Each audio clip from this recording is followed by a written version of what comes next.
আসসালামু আলাইকুম ছোট্ট বন্ধুরা, আমরা আজকে এসেছি স্বরবর্ণগুলো নিয়ে।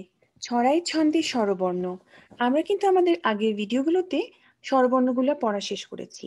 এবার আমরা একটু প্র্যাকটিস করব এবং তারপরে একটা ছোট্ট গল্পের বই পড়ব। ঠিক আছে? তাহলে প্রথমে শুরু করি। আমার সাথে আছে আজকে আসলে লাল পোকা।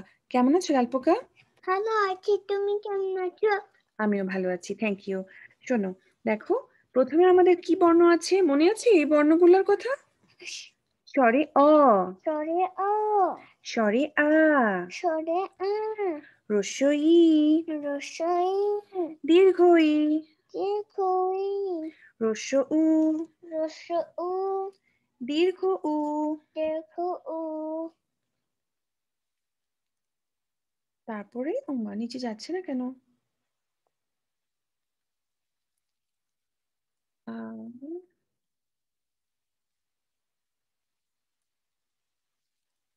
আচ্ছা, এরপরে হচ্ছে রি, এ, এর, ওই, ওই, ও, ও, ও। ও। হুম, তাহলে প্রথমে আমি এখন আবার পড়ি, হ্যাঁ? অতে অজগর উই আসছে ধীরে। অতে অজগর আসছে ধীরে। আতে আমটি আমি খাবো পেরে। আতে আমটি আমি খাবো পেরে। আগে আনটি আমি খাও। ইটে ইটের ঘরে ইঁদুর ছানা।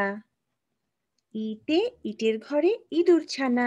ইতে ইটের ঘরে ইতে ইটু ইট ইতে করে ইঁদুর ছানা। বলো, ইটের ইতে ঘরে ইতে ঘরে ঘরে ইঁদুর ছানা।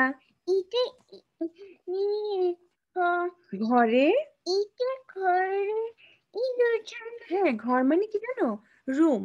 বাসার ভিতরে যে রুমগুলো থাকে সেগুলোকে ঘর বলে। ইটের ঘরে ইঁদুর ছানা। ইট মানে কি? ব্রিক।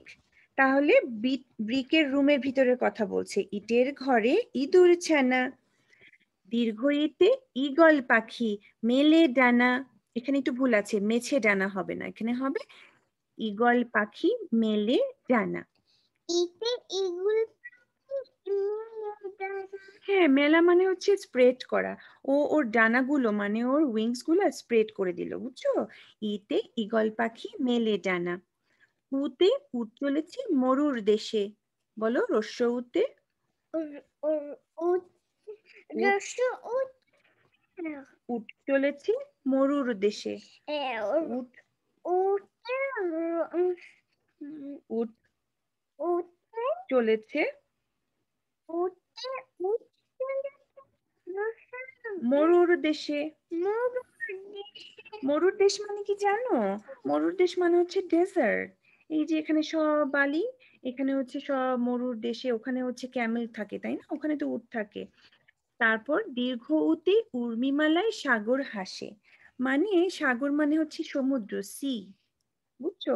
তো বলছে যে দীর্ঘ উতে এমন ভাবে টাইড গুলো আসছে, উর্মিমালা আসছে। উর্মিমালা মানে হচ্ছে টাইড, স্রোত। ওরা লুকস লাইক ওরা হাসছে। উর্মিমালায় সাগর হাসে। উর্মিমা ও উর্মিমালায় ওতে উর্মিমালা হুম, ঋতে ঋতু আসে ঋতু যায়। ঋতু ঋতু আসে ঋতু যায়। হ্যাঁ, ঋতু মানে কি মনে আছে? সিজন। পাখি না, ঋতু মানে সিজন। আমাদের যেমন অনেকগুলো সিজন আছে না, উইন্টার সিজন, রেইনি সিজন, সেরকম বাংলায় হচ্ছে ঋতু, বুঝছো? বাংলায় সিজনকে বলে ঋতু। এতে একতারাতে বাউল গায়। একতারাতে বাউল গায়। এতে পারাতে হ্যাঁ, ওইতে ঐরাবত ওই ধীরে চলে। ওইটা ওই বাবা ধীরে চলে। হ্যাঁ, ঐরাবত হচ্ছে হাতি। হাতিটা আস্তে আস্তে যাচ্ছে, ধীরে যাচ্ছে। ধীরে মানে কি? আস্তে। ওতে ওল ফলে মাটির তলে। ওতে ওই ফলে মাটি ওইতে ওতে ঔষধ খেয়ে রোগ সারাই। ওতে ঔষধ খেয়ে রোগ সারাই। ওটা ঔষধ খেয়ে রোগ সারায়। হ্যাঁ, রোগটা সারানো মানে ভালো হয়ে যাওয়া। ঠিক আছে? আচ্ছা, আমরা আজকে এখানে স্বরবর্ণগুলো প্র্যাকটিস করলাম। এখন যেটা করব, আমরা একটা ছোট্ট গল্প পড়ব ইনশাআল্লাহ। আচ্ছা চলো। আজকে আমরা প্রথমে যে গল্পটা পড়ব, এই গল্পের নাম হচ্ছে লাল পোকার গল্প। এজন্য মনে হয় তোমার এই গল্পটা বেশি ভালো লাগে, তাই না? আমাকে আচ্ছা, দেখো, লাল পোকার গল্প। লাল পোকার গল্প। লাল পোকার গল্প। হ্যাঁ, যখন আমি গল্পগুলো পড়বো, ছোট বন্ধুরা, তোমরা চেষ্টা করতে পারো যে এখানে যেই বর্ণগুলাকে তুমি চিনো, সেই বর্ণগুলা খুঁজে বের করতে চেষ্টা করতে পারো মনে মনে। ঠিক আছে? আমি সুন্দর করে পড়ে শোনাচ্ছি। হ্যাঁ, আচ্ছা দেখো। সকালে মিষ্টি রোদ উঠেছে। লাল পোকা মনের আনন্দে হেলে দুলে যাচ্ছে। তাকে খুব খুশি খুশি লাগছে। হঠাৎ হঠাৎ পুরো আকাশ ঘন অন্ধকারে ছেয়ে গেল। আহ! দেখো, কি হলো লাল পোকাটার? সাথে সাথে শুরু হলো বৃষ্টি। বড় বড় ফোঁটায় লাল পোকা ভিজে যাচ্ছে। বৃষ্টি থেকে বাঁচার জন্য সে কি করবে এখন? কোথায় লুকাবে? লাল পোকা তাড়াতাড়ি লাল পোকা তাড়াতাড়ি একটা ঘাসের নিচে আশ্রয় নিল। কিন্তু তাতে কাজ হলো না। বৃষ্টি ঠিকই তাকে ভিজিয়ে দিতে লাগলো। এবার লাল পোকা একটা কাঁটাওয়ালা ডালের নিচে আশ্রয় নিল। এবারও কোনো কাজ হলো না। লাল পোকা বৃষ্টিতে ভিজতে থাকলো। হুম, একটু ভেবে এবার লাল পোকা গেল চিকন পাতার একটা ডালের নিচে। কিন্তু এ কি, এখানেও সে ভিজে যাচ্ছে।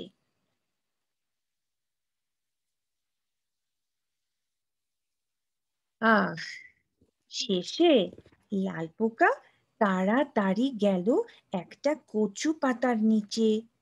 যাক বাবা, এ এ পাতাটা বেশ বড়। এখানে আর বৃষ্টি পড়বে না। দৌড়ে দৌড়ে ক্লান্ত লাল পোকার চোখে রাজ্যের ঘুম নেমে এলো। ঘুমিয়ে সে স্বপ্ন দেখলো বন্ধুদের সাথে মজা করে খেলছে। আহ, কি আনন্দ! বৃষ্টি শেষে ঝকঝকে রোদ উঠেছে। লাল পোকা মনের আনন্দে বাড়ি ফিরছে। আর আমাদের গল্পটাও এখানেই শেষ হলো। আবার আসবো, আবার অন্য কোনো গল্প নিয়ে। ধন্যবাদ।